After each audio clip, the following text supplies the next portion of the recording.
하나님을 떠나서 일평생 하나님도 없이 살아가는 인생들은 평생을 무지와 어둠 속에서 자기의 영광과 그리고 그 육체의 소욕만을 쫓아서 살아갑니다. 그렇게 살아가면서도 자신이 두더지처럼 어두운 그런 눈이 영적으로 완전히 감기어져 버린 그런 존재요. 그래서 영적으로는 완전히 눈이 감겨졌기 때문에 하나님께서 자기의 영광을 휘장처럼 이 온 세상 만물 가운데 두르시고 그래서 그 모든 만물 속에서 드러내시고 날마다 그 영광을 나타내 보여주어도 이 영적인 눈이 감기어버린 인생들은 그것을 알지 못하고 하나님께 영광을 돌리지 못하고 도리어 우매함 가운데 치우치고 그래서 하나님을 섬기기보다는 헛된 우상과 귀신을 숭배하면서 날마다 죄를 짓고 살아가고 있습니다. 제가 이 한 문장을 가지고 설교를 시작했지만 이 한 문장 속에 표현된 것은 사실은 우리 인생들 전체의 모습이라고 할 수가 있어요. 아무리 사람들이 지혜롭고 과학 문명을 자랑하고 21세기를 현대 문명이라고 막 이렇게 자찬하고 스스로 자랑하고 그렇게 해도 하나님을 모르는 인생은 그 자체로 하나님에게서 떠난 그저 육의 소욕을 쫓아서만 살아갈 수밖에 없는 그리고 그 육의 소욕을 쫓아가다가 육 가운데에서 그저 멸망할 수밖에 없는 것이 우리 인생들인 것입니다. 이것을 부인할 사람은 한 사람도 없어요. 그러나 모두 다 육에 취해서 오늘날 물질 문명이 가져다주는 안락함과 그것이 가져다주는 쾌락과 이런 것 속에 빠져 살아가면 그냥 이런 말들이 하나도 자기들 귀에는 들려오지가 않는 거예요. 속에 경일기죠. 그러나 여러분, 하나님을 떠나서 살아가는 인생들 모두의 삶이 바로 이런 것입니다. 이것이 바로 팩트입니다. 팩트. 그러나 복된 삶의 궁극적인 목표는 하나님을 아는 데 있다고 하겠습니다. 하나님을 아는 것. 그래서 요한복음 17장 3절 말씀에는 영생은 곧 유일하신 참 하나님과 그가 보내신 자 예수 그리스도를 아는 것이니이다. 이렇게 주님께서 말씀하신 것은 바로 우리 인생의 가장 복된 삶이 무엇이고 또 궁극적인 인생의 목표가 무엇인지를 그 가운데에 말씀해 주고 있다고 할 수가 있어요. 하나님을 아는 것. 한번 따라하겠습니다. 하나님을 아는 것. 이것이 하나님 없이 살아가는 인생들에게 있어서 얼마나 이 표현이 낯설고 참 이 표현이 그들에게 있어서는 이상하게 느껴질 수 있는지 우리가 알 수가 있습니다. 그러나 하나님을 아는 것이 인생의 궁극적인 목적인 것이고 그것이 곧 우리 인생의 최고 행복이 되는 것입니다. 그러나 성경은 우리 인생들의 실존적인 주소가 어디인지를 또한 보여줍니다. 로마서 3장 10절에서 18절까지 우리가 저번에 읽어봤죠. 제가 말씀을 다시 한번 읽어보겠습니다. 사도 바울이 인생들의 실존, 현 주소를 어떻게 그 비참함을 표현하고 있는가 한번 보세요. 기록된 바 의인은 없나니 하나도 없으며 깨닫는 자도 없고 하나님을 찾는 자도 없고 다 치우쳐 함께 무익하게 되고 선을 행하는 자는 없나니 하나도 없도다. 그들의 목구멍은 열린 무덤이요 그 혀로는 속임을 일삼으며 그 입술에는 독사의 독이 있고 그 입에는 저주와 악독이 가득하고 그 발은 피 흘리는데 빠른지라. 파멸과 고생이 그 길에 있어 평강의 길을 알지 못하였고 그들의 눈앞에 하나님을 두려워함이 없느니라. 여러분, 사도 바울이 죄 가운데 하나님을 떠나서 살아가는 인생들의 비참한 형국을 이와 같이 표현한 거예요.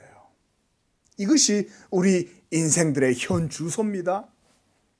그런데 여러분 어떻습니까? 성경이 표현하는 것과 여러분들이 생각하는 인생의 모습과 매칭이 잘 됩니까? 어느 게 정답일까요?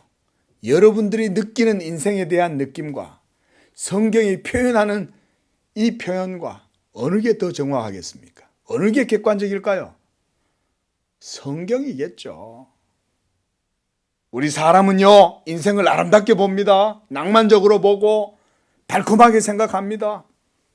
인생을 희망적으로 노래합니다. 인생의 미래도 장밋빛으로 그립니다. 그러나 사실은 그것이 아니에요.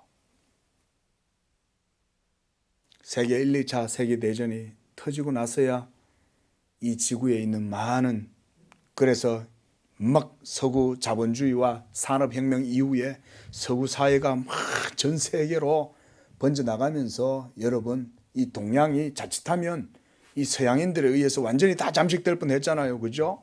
현대 문물에 의해서. 그런데 하나님이 거기에 브레이크를 거신 거예요.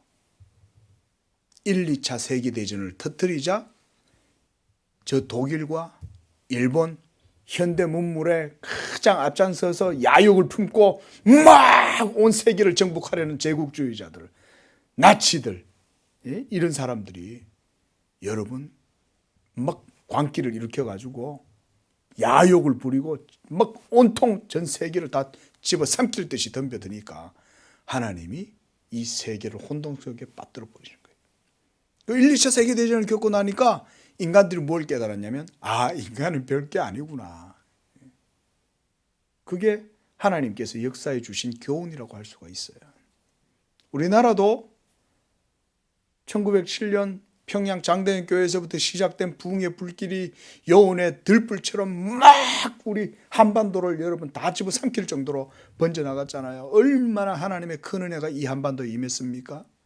그런데 딱 이 서구 동서냉전의 시대가 이루어지면서 이 한반도가 바로 그 장소가 된 거예요.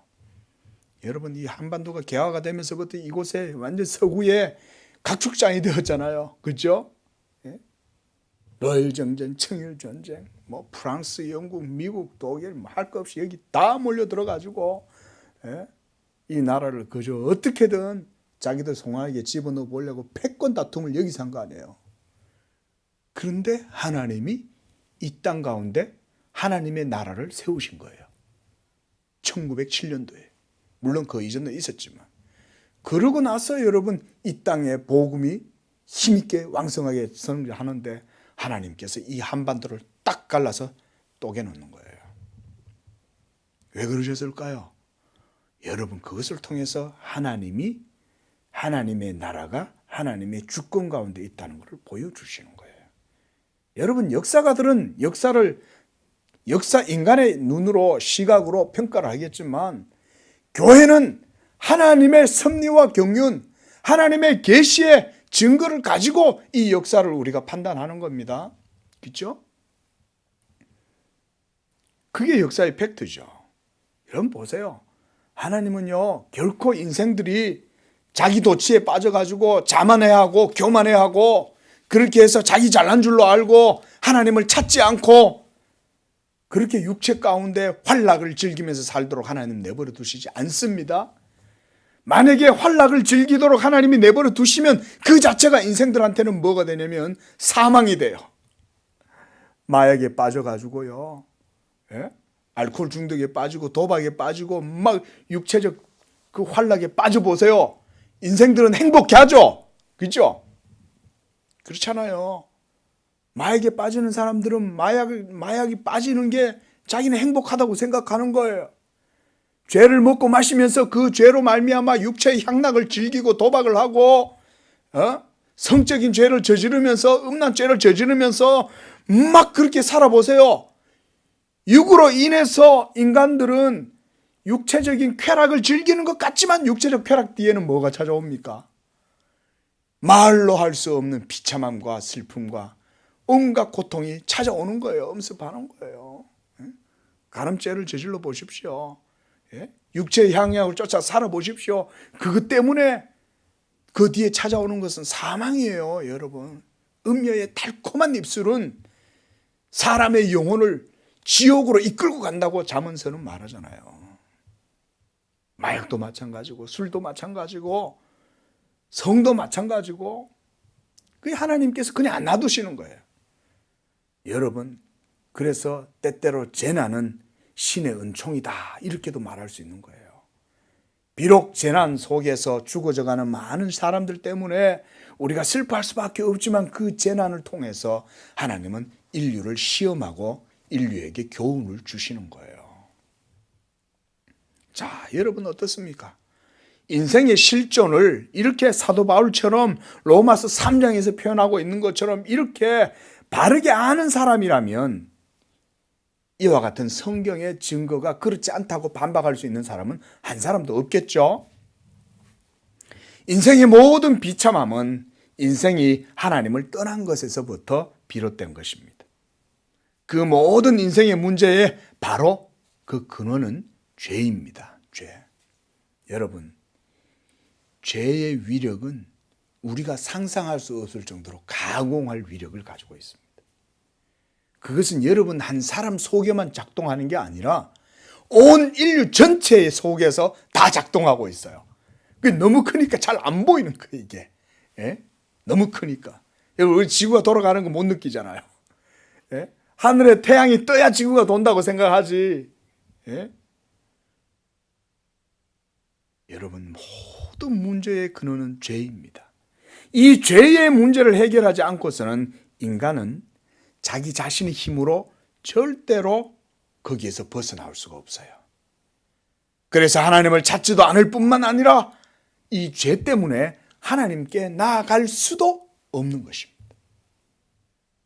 그래서 우리 주님께서 높고 높은 그 보좌를 버리고 낮고 낮은 이 죄인들의 형상을 입고 우리 가운데 찾아오셔서 십자가로 우리를 위한 모든 구속을 이루신 것입니다. 하지만 하나님께서 자기의 형상으로 우리 인간을 창조하실 때에 그들의 마음에 종교의 씨, 이거를 심어주셨다고 말해요. 그래서 사람에게 영원을 사모하는 마음을 주셨다 그랬죠. 예?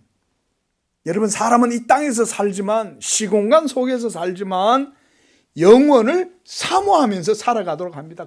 거기에서 영원이 뭘까요, 여러분? 시공간 이외의 영원이란 무엇일까요? 영원은요, 하나님 이외에는 영원이 없어요. 천사도 지음을 받은 때가 있었기 때문에 영적인 존재지만 사실은 그들도 영원한 존재는 아니에요. 영원은 시작도 없고 끝이 없기 때문에. 또 전 우주의 창조를 통해서 하나님은 날마다 자신을 드러내고 계십니다. 그래서 여러분, 우리 예수 믿는 성도들은 참 행복한 게 뭐냐면, 정말 진실되고 깊은 이 경건과 신앙을 가진 성도들은요, 시인의 즐거움을 매일 아침 느껴요. 시인의 즐거움을. 여기 시인이 참 이렇게 낙엽 떨어지는 그 길을 걸어가면, 오솔길을 걸어가면서 시몬 너는 듣느냐, 뭐 그런 시 있잖아요. 낙엽 밟는 소리를 너는 아느냐, 뭐 이러면서 뭐 걸어갔대잖아요. 여러분, 예수 믿는 사람들은 아침에 눈을 뜨면 그때로부터 온 마음이 항상 하나님으로 인해서 시인이 되는 거예요. 믿으시기 바랍니다. 날마다 찬양하시기 바랍니다. 만약 여러분 삶 속에 찬양이 없고 날마다 삶의 문제로 인해서 고뇌하고 그것 때문에 막 마음이 늘 불평과 불만 속에 많이 있으면요, 여러분들의 마음은 하나님으로 인해서 그렇게 만족하는 믿음은 아니라는 거예요. 그러나 예수 믿음의 은혜를 알고 그 은총 가운데에서 삶을 살아가면 눈을 뜨면 모든 세계는 다 하나님이 창조한 세계고, 하나님이 어디서든 하나님의 손길이 발견되고 어디서든 하나님의 은총의 빛이 비치기 때문에 찬양을 하지 않을 수가 없는 거예요. 비록 내 상황과 환경과 처지가 그렇지 않다 할지라도 그 속에서도 하나님을 찬양할 수 있는 것이 바로 참된 믿음의 성도예요. 우리 성도들의 모든 삶 속에 이런 소소한 믿음의 기쁨, 찬양의 기쁨이 있기를 축원합니다. 자, 여러분, 이렇게 하나님께서 온 세계 속에 자신을 계시하고 드러내고 나타내 보여주고 계신 거예요. 그러니까 우리의 눈이 감기어서 그걸 못 보는 거예요. 인생들의 눈이 얼마나 감기어졌는지 우리가 그걸 상상을 잘 못하는 거예요. 왜냐하면 우리가 눈을 뜨고 있기 때문에. 그래서 예수님이 뭐라 그러셨어요? 저 사람이 우리를 보고 왜 장님이라고 그러지? 라고 하니까 예수님이 뭐라 그러셨어요? 너희가 본다고 하니 너희 죄가 거저 있느니라, 이렇게 말하는 거예요. 예수님이 장님이라고 했을 때 우리가 어찌 장님이냐, 우리가 지금 다 보고 있지 않냐 라고 말하는 유대인들에게 예수님이 너희가 본다 하니 너희 죄가 너희에게 그대로 있다 라고 말하는 거예요. 그 말을 역으로 뒤집으면 뭔 얘기겠어요? 너희의 죄가 너무 커서 너희가 눈을 뜨고 있으면서도 너희가 영적으로 죄인이요 영적으로 장님이라는 것을 너희가 모르는구나, 이 말인 거예요. 여러분, 심지어 그래서 장님도 선천적으로 태어나면서부터 맹인이라 할지라도 그런 사람조차도 하나님을 보지 못한다고 말할 수 없습니다. 왜냐하면 그의 본성 안에 여전히 하나님을 알 만한 것이 심겨져 있기 때문에 그래요. 여러분, 날 때부터 맹인이어도 장님이어도 그가 사람이면 하나님의 신성은 그의 사람 속의 마음에서부터 의식할 수가 있어요. 그래서 인간을 하나의 소우주다, 우리 이런 말 들어보셨죠? 이 말을 누가 했냐면 원래 이 아리스토텔레스, 여러분 그가 이제 만학의 아버지라 그럽니다. 그래서 그가 자연 철학 이런 것에서부터 많은 학문들을 연구해 가지고 많은 책을 썼습니다. 그 서구 지성 역사에 있어서 이 아리스토텔레스, 플라톤 이런 사람들의 영향력은 아주 지대합니다. 근데 아리스토텔레스가 뭐라고 그랬냐면 이 사람을 하나의 우주와 같다고 그렇게 빗대어서 말한 거예요. 인간은 소우주다. 그리고 보세요. 그 고대에 얼마나 여러분 현명하고 지혜로운 사람들입니까? 그렇죠? 그런 사람들조차도 아는 거예요. 사람이 얼마나 지혜롭고 오묘하게 만들어졌는지를 아는 거예요. 그래서 탁월하고 뛰어난 철학자일수록 신성에 대한 그런 신적인 것에 대한 이해가 더욱더 깊은 거예요. 그럴 수밖에 없어요. 그래서 인간 속에는 이 사람 자신의 마음을 사로잡을 만한 경이로움이 충분히 들어있기 때문에 소경이라도 하나님을 더듬어서 찾아 발견할 수 있다고 사도 바울도 그래서 말한 거예요. 이 아레오바고에서. 그리고 하나님이 우리 사람에게서 멀리 떠나 계시지 않는다, 이렇게 말한 거예요. 자, 여러분, 그래서 시편 기자는 이 광대하게 펼쳐진 이 하늘을 하나님의 궁전이다, 이렇게 말하고, 또 물에 자기 누각에 들보를 얹으시고 구름으로 자기 수레를 삼으시고 바람 날개로 다니시며 또한 바람으로 자기의 사자를 삼으시고 화염으로 자기 사역자를 삼으신다, 이렇게 시편 104편 2절과 4절에서 말하고 있어요. 그래서 우리가 눈을 어디에 두든지 하나님의 영광의 빛을 조금이라도 드러내주지 않는 것은 하나도 사실 없어요. 우주가 너무 광대하고 아름다운 질서를 가지고 있어서 그것을 언뜻 보기만 해도 그 무한하고 빛나는 힘에 압도되지 않을 수가 없는 것이죠. 여러분 우주에 보면 이렇게 저 우주 공간에 여러분 망원경이 떠다니잖아요.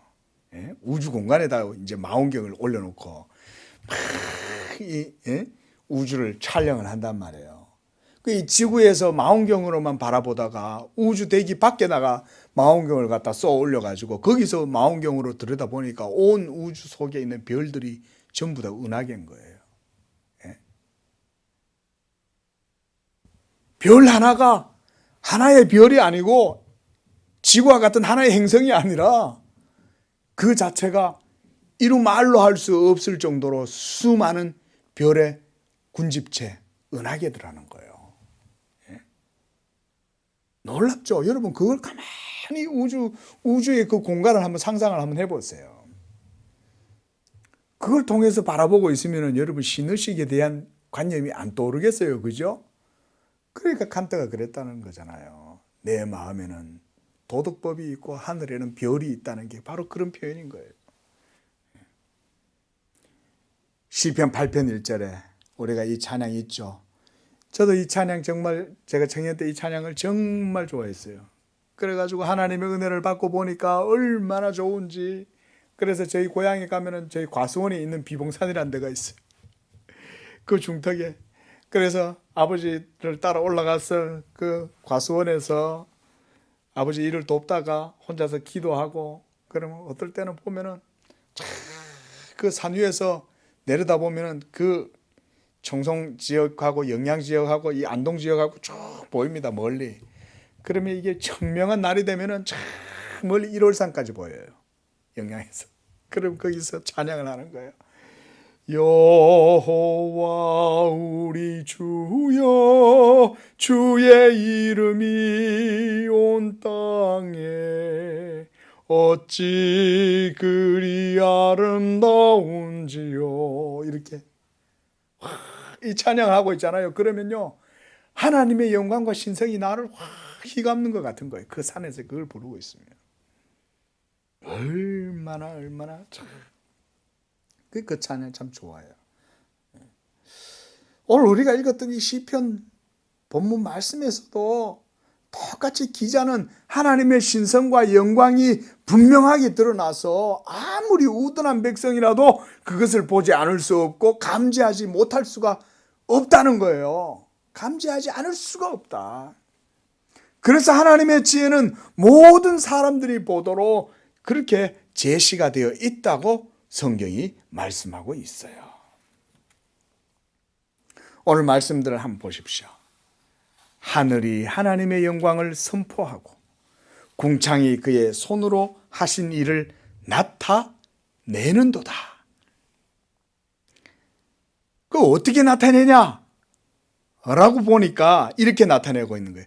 날은 날에게 말하고 있고 밤은 밤에게 지식을 전하고 언어도 없고 말씀도 없으며 들리는 소리도 없어요. 우리 교회에는 음향 전문가들이 있으시잖아요. 그런데 이렇게 보이스, 이 폰에 이게 이제 소리죠. 이게 헬라어로. 그게 우리 포닉 그러죠, 여러분, 그죠? 포네틱 그러죠. 그런 음성학적인 그런 게 없는 거예요. 진동이 없는 거예요. 소리는 진동을 통해서 오는데 그런 게 없음에도 물리적인 현상이 없어도 4절에 그의 소리가 온 땅에 통한다는 거예요. 그의 말씀이 세상 끝까지 이르도다. 하나님이 해를 위하여 하늘에 장막을 베푸시고 해는 그의 신방에서 나오는 신랑과 같고, 여러분 신랑이 신방에서 이제 장가가는 기쁨 때문에 나오면 얼마나 여러분 쨍하고 해뜰 날입니까? 그죠? 야, 최고 행복한 순간 아니에요. 그죠? 신부는 너무 행복하면 안 되니까 자기 얼굴을 이렇게 감추고 있지만은 신랑은 헐떡 웃으면서 신방에서 나올 거 아니에요. 근데 해가 그와 같이 신방에서 나오고 그의 길을 달리기 기뻐하는 장사 같다. 와, 여러분 하늘에 태양이 여러분 솟아 올라가지고는 이렇게 한나절을 그렇게 여러분 이렇게 지구를 돌잖아요. 자전을 할 때 얼마나 맹렬하게 뛰어갑니까? 그렇죠? 예? 그렇게 표현하는 거예요. 그 하나님의 창조의 위엄과 영광을 해를 빗대서 이렇게 표현하고 있는 거예요. 이렇게 태양을 통해서 광명한 태양의 기운이 온 세계에 뻗치고, 예? 그 신방에서 나오는 신랑과 같이 이렇게 해가 의인화돼 가지고 표현되는 것처럼 하나님의 영광은 그와 같이 드러난다는 거예요. 그래서 이 끝에서 나와서 하늘 저 끝까지 운행하며 그 열기에서 피하는 자가 없다. 그 얘기는 하나님의 창조의 영광이 하늘의 태양처럼 온 세계 가운데 가득하게 빛이 나고 이와 같이 드러난다 이 말인 거예요. 태양을 숨길 수 있습니까? 숨길 수 없죠. 하나님의 신성과 영광도 그렇게 숨길 수가 없다 이 말인 거예요. 그래서 날은 날에게 밤은 밤에게 지식을 전한다 그랬습니다. 여러분 밤에 이렇게 하늘을 쳐다보고 있으면은 육의 눈을 가지고는 지식을 발견하지 못하는 거예요. 또한 9절에도 언어도 없고 말씀도 없으며 들리는 소리도 없어요.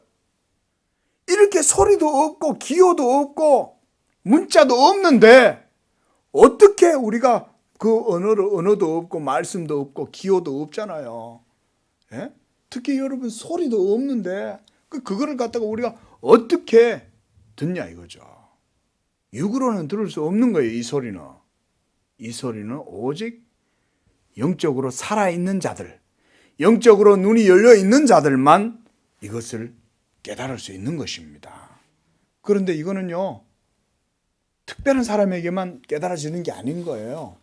여러분, 구름에 달 가득 가는 나그네 이 정도의 시적인 감정만 가지고 있어도 온 만물 가운데 드러나는 하나님의 신성과 영광을 다 볼 수 있는 거예요, 여러분.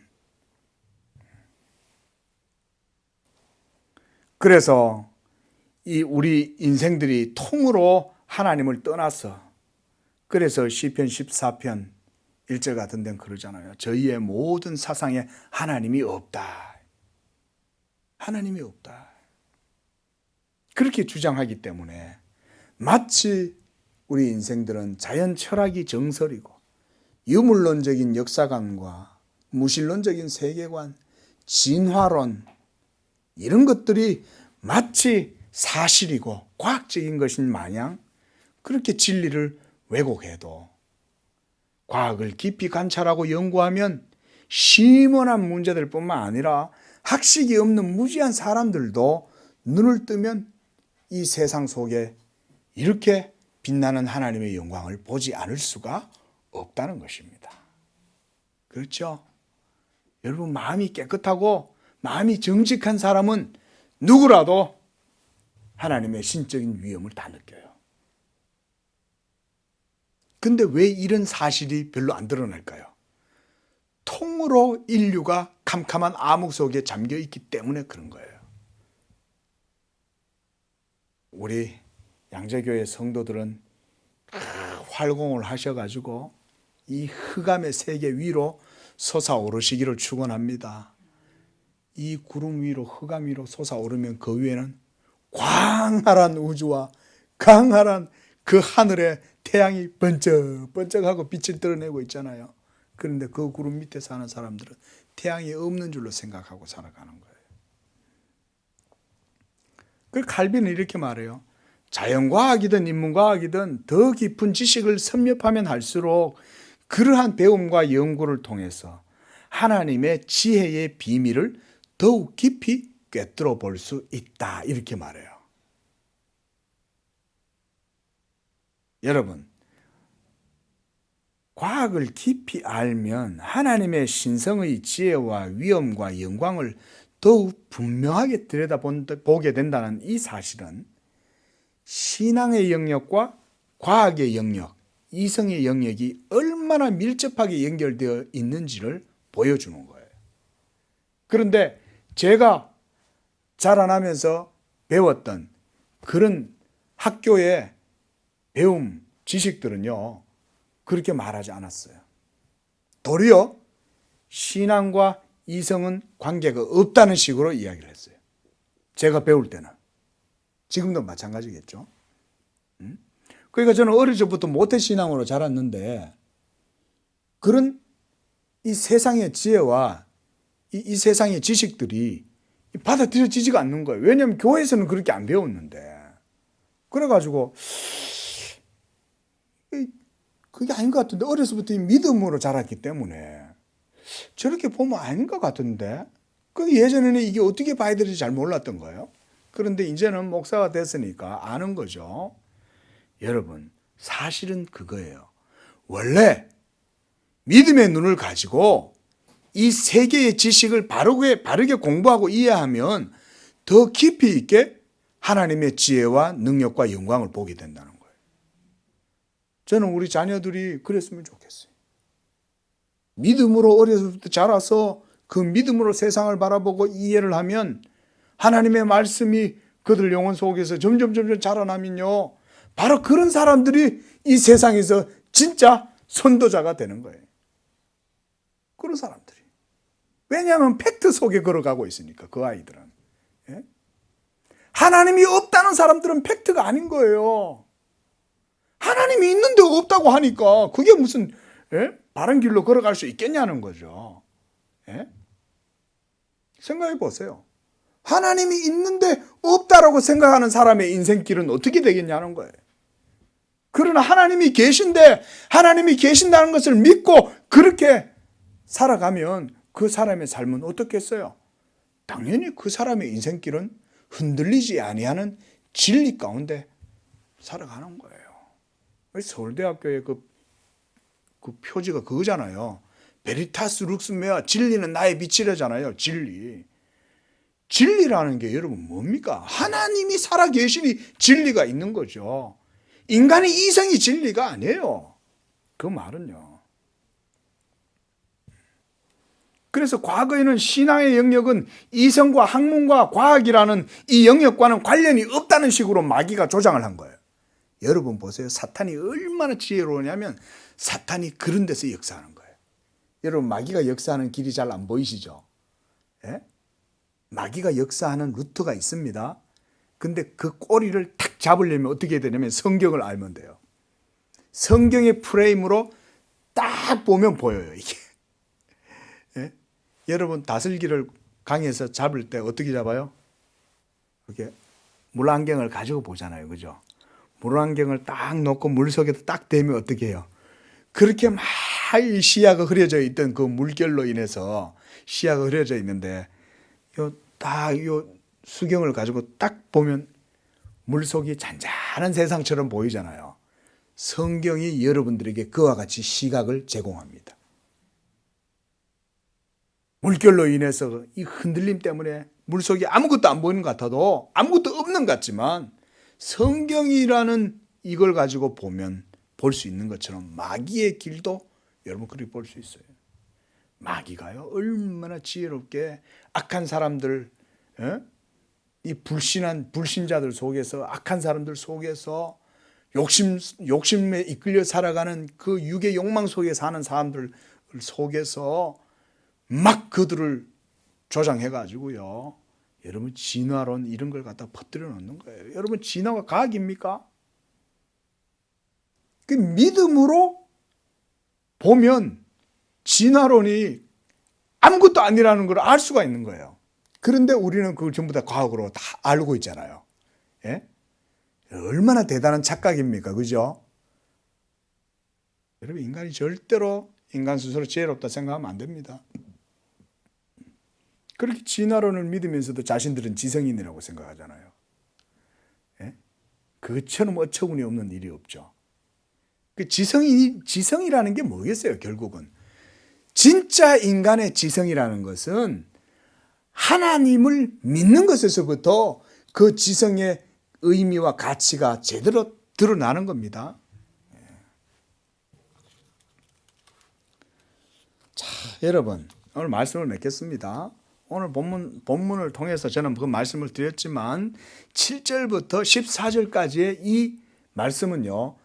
이제는 더욱 분명한 하나님의 말씀에 대한 신앙 고백이에요.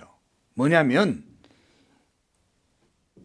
이 모든 창조 세계 속에 드러나는 하나님의 영광과 함께 사람의 영혼 안에서는 더욱더 분명한 하나님의 계시의 말씀이 있다는 거예요. 그게 뭐냐면 바로 7절 말씀에 있어요. 그게 뭘까요? 여호와의 율법이에요. 이 여호와의 율법은 완전해서 영혼을 소성시키고 여호와의 증거는 확실하여 우둔한 자를 지혜롭게 한다. 이 여호와의 율법은 바로 우리에게 주신 이 계명의 말씀, 그 특별 계시를 말하는 거예요. 우리가 1절에서 6절까지의 이 내용을 굳이 말하자면 이것은 창조 계시, 일반 계시라고 할 수 있고요. 7절부터 14절까지의 내용은 특별 계시, 특별 은총의 영역이라고 할 수가 있어요. 이 계시는 특별히 우리 영혼의 내적인 증거, 내적인 빛 가운데에서 우리가 발견할 수 있는 것입니다. 그래서 여러분 좀 전에 말씀드렸죠. 장님도 자기 마음속에서 신적인 의식을 찾을 수 있다는 거예요. 밖에 보지 못하잖아요. 그렇죠? 잎이 파란지, 산이 푸른지, 하늘이 파란지 모르는 거예요.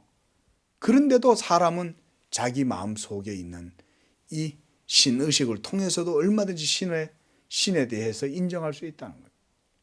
그런데 더욱더 분명한 건 뭐냐면 여호와의 율법이 이와 같다는 거예요. 시편 기자가 이제는 이 여호와의 율법을 통해서 하나님의 특별 계시로 내 영혼 속에 이 내적인 빛이 비치고 내적인 증거를 가지게 되었다고 말하는 거예요. 그래서 8절 말씀 보세요. 여호와의 교훈은 정직하여 마음을 기쁘게 하고 여호와의 계명은 순결하여 눈을 밝게 한다 그랬어요. 여러분 이렇게 영적으로 눈이 밝아지면 기독교인들은 이 특별 계시를 통해서 자연 만물에 대한 이해도 더 분명해지는 거예요. 그래서 여러분 영적인 지식이 먼저일까요? 육적인 지식이 먼저일까요? 내면의 지식이 먼저일까요? 외면의 지식이 먼저일까요? 영적인 지식이 먼저예요. 내면의 지식이 먼저예요. 그래서 우리 기독교는요, 거듭나지 않고서는 이 모든 창조 세계를 바르게 이해할 수 없다고 말해요. 그러나 성령으로 거듭나면 이 모든 창조 세계를 통해서 우리는 하나님의 살아계심과 그분의 영광을 더욱더 분명하게 볼 수가 있어요. 예? 기도하겠습니다.